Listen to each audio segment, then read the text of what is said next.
God is not better off or worse off if we love him or worship him or believe in him. He really isn't. Okay, so this is the first major problem here with this argument. If this is true, then why is it, as Wes is going to argue, that God makes it so that if humanity does not love God or want to be with God, then they are condemned for eternity? This doesn't seem to make much sense if God doesn't actually need that or really care as much about that. He says that he cares about that, but that's a strange thing to care about if it's just going to be an ultimatum to someone suffering for eternity. Honestly, that's just kind of a petty way of thinking about God, or I should say it's a petty version of God. But anyway, let's keep going. He has existed in love, in relationship. And yet, the story of the Bible is that God chooses to create out of an outpouring of his love, knowing even that we are going to rebel against him, we are going to sin, right, do wrong against how he has actually created us to be, and still desires to have that relationship. So that is kind of the major problem, and that is the pivotal issue with the whole classical theistic version of God and the Christian sort of orthodox way of thinking about God. If God knew that this was going to be the case, and that there were going to at least be some people who would eventually suffer eternally for such lack of belief, then it would have been better for God not to create anyone. And so this idea that God created the world just because God wanted relationship with people, wanted to share God's goodness, ultimately this is a negative outcome because we didn't have a choice in being created. And so if there are people ending up in some sort of eternal damnation or condemnation, that was a bad choice to make from the beginning if God actually knew this was the way it was going to be. I mean, here's the thing. Everybody is going to hell. Everybody. Here's how I've said it in the past, right? The Bible is very clear. All good people go to heaven. But Jesus said, no one is good but God alone. So if all good people go to heaven, and no one is good but God alone, only God is in heaven. Okay, so here's another major problem. Where is he getting this? These are not biblical concepts. This clarity he's saying, the Bible is very clear that only good people go to heaven. That is not a biblical concept. The Bible doesn't speak in terms of anybody going to heaven or going to hell. These ideas have to be fleshed out in more metaphorical ways, as he mentions even later. But there's no concept throughout the Bible that suggests something about good people going to heaven, and thus nobody goes to heaven. That's just not a biblical reality. These are ideas that have been developed later on by theologians, and most of what he's saying here is true to that. I'm not really sure what he's referring to biblically. Whatever it is, he's twisting it somewhat to kind of fit this idea that he has in his mind, because this is quite simply, not a biblical idea. A lot of imagery of like fire and weeping and gnashing of teeth. I think a lot of that is kind of reflective and allegorical more than it's like a physical, tangible thing that is, most of our perceptions of hell are largely shaped by depictions in the Middle Ages of Dante's Inferno and that kind of thing, right? I think it's more so that experience the full weight of the separation from God's goodness. Not necessarily a separation from God, because I think God's punishment and his wrath are going to be felt there. But if we're talking about like a good place, bad place, in the very simplest of terms, yes, but heaven isn't full of good people. Heaven is full of people who understand they are not good enough.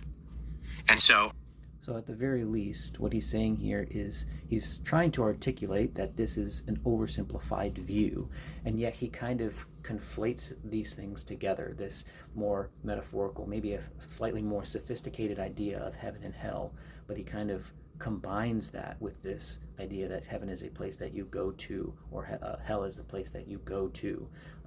So it's strange that he's doing this. I mentioned that like justice, mercy thing. Justice is fulfilled on Jesus. So because justice is fulfilled, now Mercy, which is not getting what we do deserve, is able to be given to those who put their trust in Jesus. You're living your life rejecting God. God is not going to force you into his presence. So I'm not going to go into heaven. I'm not going to go to heaven then. No. Where am I going to go? Well, you would go to hell.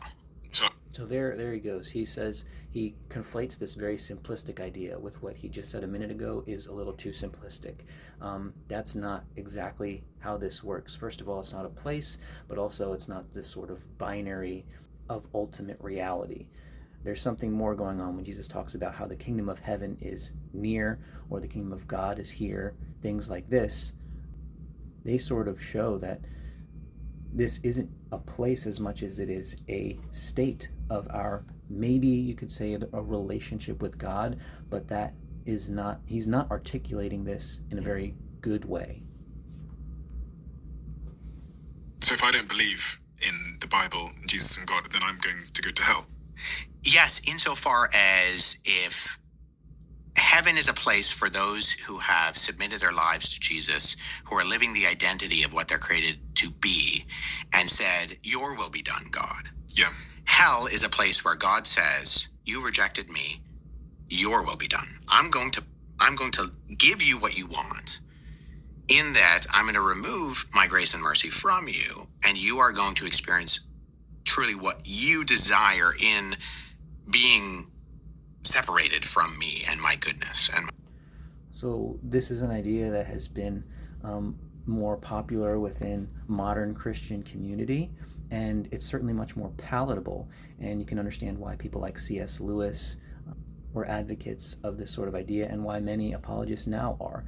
The problem is that this also is not a biblical concept. The idea that the state of heaven or hell is just a rejection of God and God gives us what we want, and so that's part of God's mercy or something.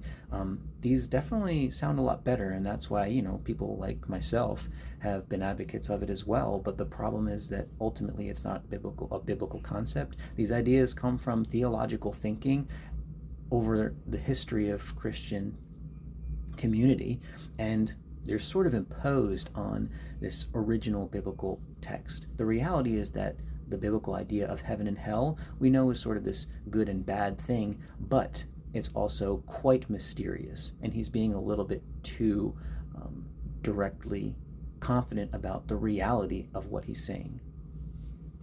Ultimately, salvation, right? Salvation implies you're being saved from something, right? The good news is good news because the bad news is bad. And the bad news is very bad. I was looking at what the Bible says about hell, and in Revelations it says it's a lake of fire. In Mark it says it's unquenchable fire. In Matthew it says eternal fire prepared for the devil and his angels. Yeah. In Matthew again it says outer darkness where there will be weeping and gnashing of teeth. Yes. They will be shut out from the presence of the Lord, weeping and gnashing of teeth, in torment, eternal punishment. The smoke of their torment rises forever. This is not a place I want to go. No. And I think the urgency of the Christian message is the bad news is really bad. And that's what makes the good news so good. Okay, so a couple of things here. So first of all, Stephen Bartlett, I know he's not a biblical scholar. What he's doing is he's noticing something here that really is just a conflation of two very separate contexts and very different ideas and different even terms that are used for hell in the Bible. And Wes just kind of goes along with that and says, yeah, exactly, you're describing hell just right. And he should be kind of correcting him on the differences and what's going on between the Gospels and Revelation, wildly different literary contexts. And also this idea that the good news is so good because the bad news is so bad. As Greg Boyd puts it, this is not a good news situation, this is a bad news situation. So it starts with bad news, and if you're saying the good news is so good because the bad is so bad, then that's not leading with the good, right? All of this is simply a consequence of something that is very bad. Jesus lived the life you couldn't and made the sacrifice you can't on your behalf in order to establish that right relationship with God. So that's where grace comes into the picture. Justice is getting what you do deserve. Mercy is not getting what you do deserve. Grace is getting what you don't deserve. There's a lot that could be said about these ideas of mercy, grace, and justice. Specifically justice, though, this form of justice that he's describing is retributive justice, and it might seem obvious because there's a lot of retributive justice in the Bible. However, there's also a lot of restorative justice in the Bible. The Bible is not univocal, but in any case, in how we interpret what Jesus did, or this whole idea of salvation, really largely depends on this idea of justice. And it is not necessarily retributive justice that this God enacts. It could be a different form, a sort of restorative justice that is very different. It would mean something more like restoring back to the way things are meant to be, rather than just punishing people for the wrong that they do, and something like that. So there's a whole lot that can be said about the idea of heaven and hell in the Bible, and I've talked about this elsewhere, and there are some great texts that talk about this. N.T. Wright talks about this. Even Tim Mackey in the Bible Project talks about this. Bart Ehrman talks about this. So the way that these ideas are being represented by Wes are simply insufficient, and I would say the way that he's describing this to Stephen Bartlett is irresponsible because of the way that he's conflating different sorts of ideas about heaven and hell and isn't really describing an appropriate biblical understanding of heaven or hell.